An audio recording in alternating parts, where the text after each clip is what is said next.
In October of 2022, I was down in Nashville, Tennessee doing some video projects, and while I was in the Music City, I thought it would be a great idea to check out a record store or two. Well, the one I ended up at is one of the coolest I've ever visited, so let's see what's so sick about the Vinyl Tap in East Nashville, Tennessee.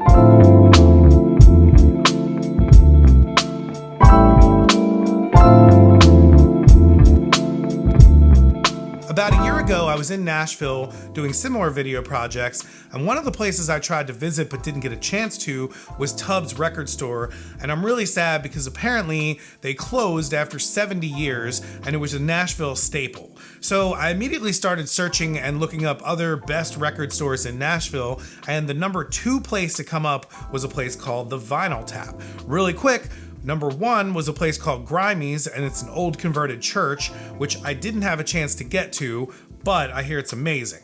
Now, the Vinyl Tap, have you ever wanted to have a beer or cocktail while also browsing for records?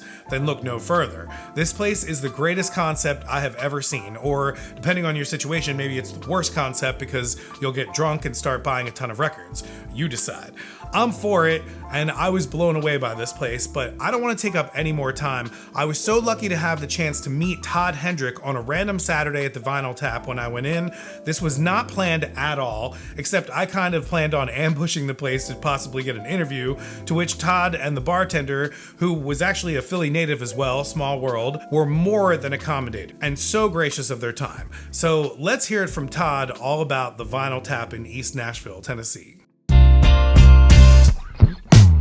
I am Todd Hedrick. This is Vinyl Tap. We're in East Nashville in Tennessee. Next month we will have been here 6 years. We opened Black Friday in 2016, so coming up on our anniversary here. I've never owned any other stores, but I have worked in some for quite a while. I worked in the music industry. Ironically, digital music streaming in the early days of that thing. And I always wanted to own my own store, so finally got the chance to do it, so I did it. The main thing that makes it different from other record stores is the craft beer and cocktail focused bar, and it was one of those things where I traveled for years and years and years, and everywhere I went in record stores, and I was like, I don't understand why I can't have a beer while I'm browsing. Seems to go mighty well together. When you go to a show and stuff, you have beer there, and it's like, well, I love craft beer, and a lot of my friends love craft beer, and we also love vinyl, so I don't know why those things can't go together.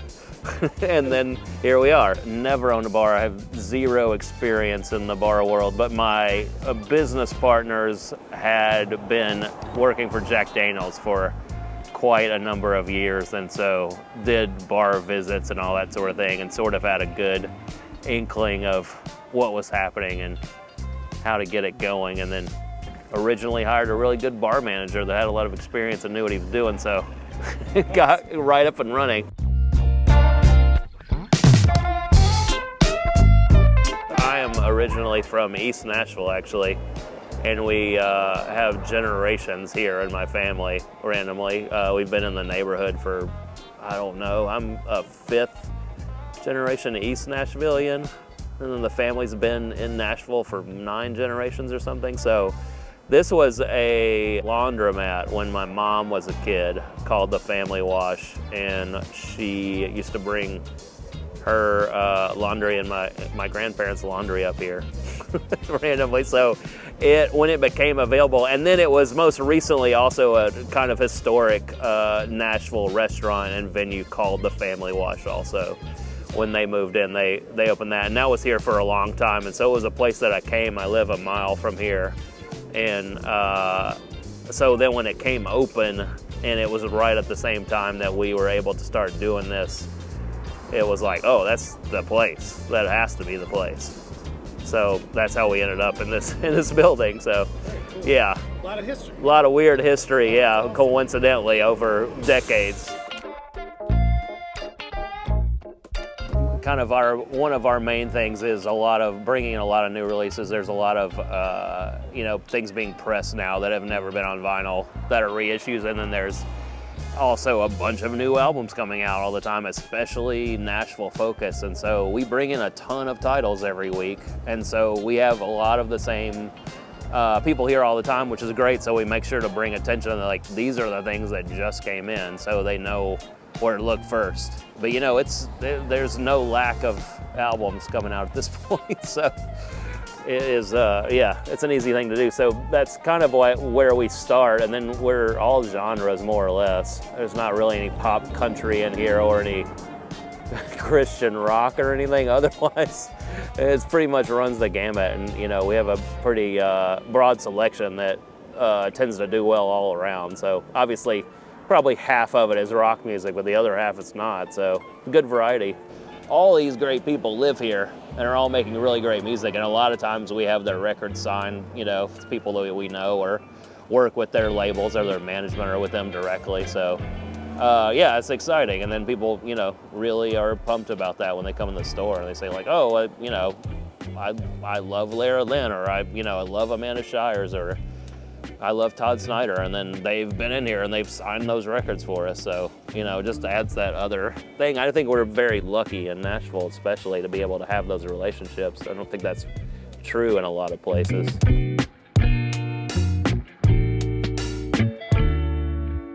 We have live entertainment of some sort pretty much every night. On the weekends, we try to keep it to DJs only instead of a live band performing, so it's a little less intrusive. So, because we want to make it more of a, you know, hang instead of like, oh man, I just wanted to hang out with my friends on Friday night. I didn't know I was gonna have to watch some band. I don't know who they are, you know. So that's for other nights.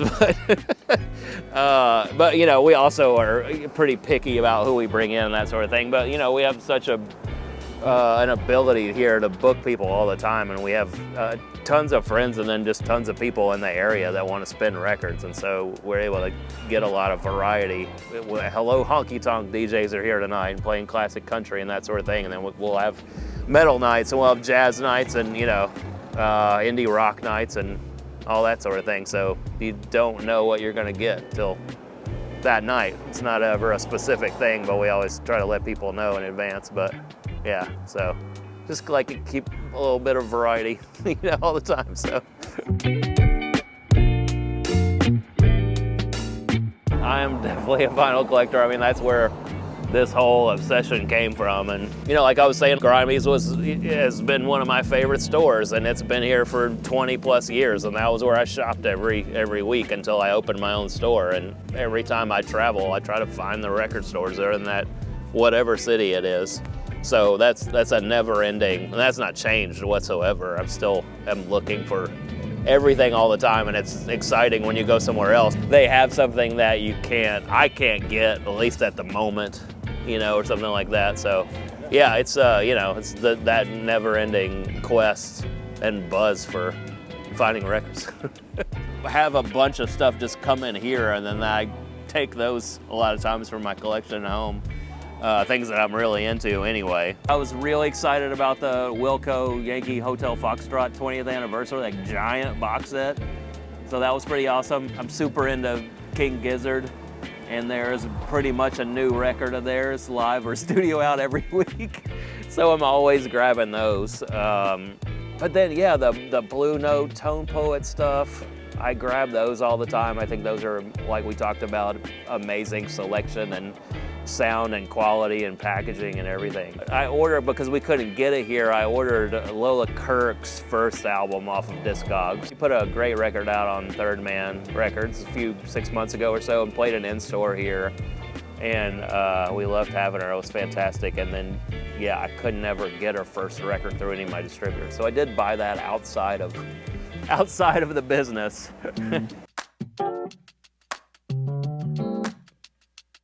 It's been on a steady incline, you know, since probably 2008. Kind of a lot of things sort of seemed to line up that I think contributed to the whole thing, and that was the fact that Eric at Criminal Records in Atlanta had the great idea to start something called Record Store Day, and got that going because he was a comic book nerd and still is, and there's Comic Book Day, where they would give, you know, anyone that wants one a free comic book just to get them started on that, in that world. But he also owned a record store and was like, I don't understand why we can't have a Record Store Day where there's just cool exclusive releases and it's a big celebration of record stores. So that is around the same time, and I don't think, not coincidentally, obviously, that vinyl started going back into production. Third Man Records is also kind of started and booming around that same time, and they're big purveyors of vinyl, and they have been pushing it more than anybody else, and I think they're amazing at that, and I don't think that's also a coincidence that really set the industry in motion again. It just seems to be all those things were lining up, and then it's just been on a really big increase ever since then. I mean, we're seeing double numbers almost every year. And so then by the time, everything's going great, yada yada, 2020 hits, we're shut down like every other record store. That's all there is to it. And then we're trying to operate, and me here by myself with the door locked, trying to operate and keep in business somehow. And then like people really wanted records, which makes sense because a lot of people that still had jobs had disposable income, and they're sitting at home doing nothing. And what would I want? It would be new records to listen to all the time. So that, it was a hard time because there's only so many people you can buy, get to buy records that without foot traffic coming in. But then once, we reopened, it was clear that then there still wasn't a lot going on, that people really wanted records.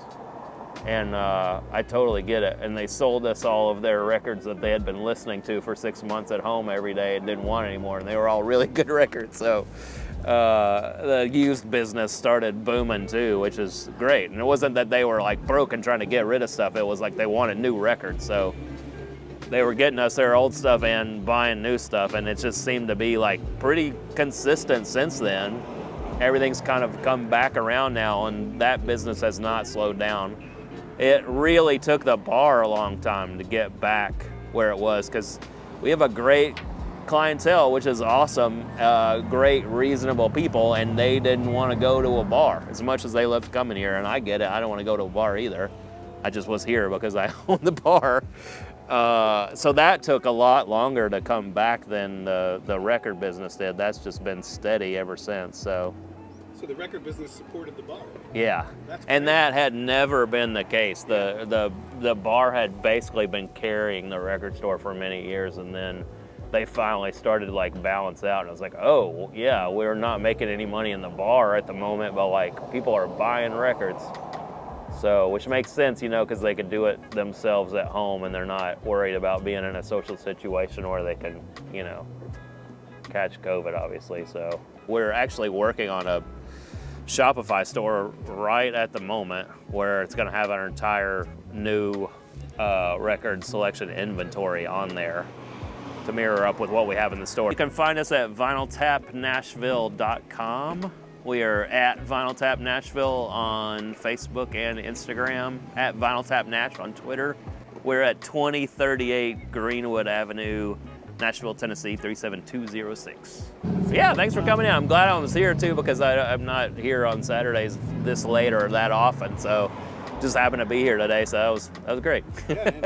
I'm again so grateful to Todd and the crew there for letting me get this footage and this interview. And yes, I bought some pieces of vinyl there, so let's take a look at them here. The first one I got is a reggae piece. Actually, both of these are reggae pieces. I had a whole reggae summer trying to buy as much reggae music as I could, and it kind of bled into October. So I got Bob Andy and Marcia Griffith's Young, Gifted, and Black. This is on Trojan Records, and this is a reissue.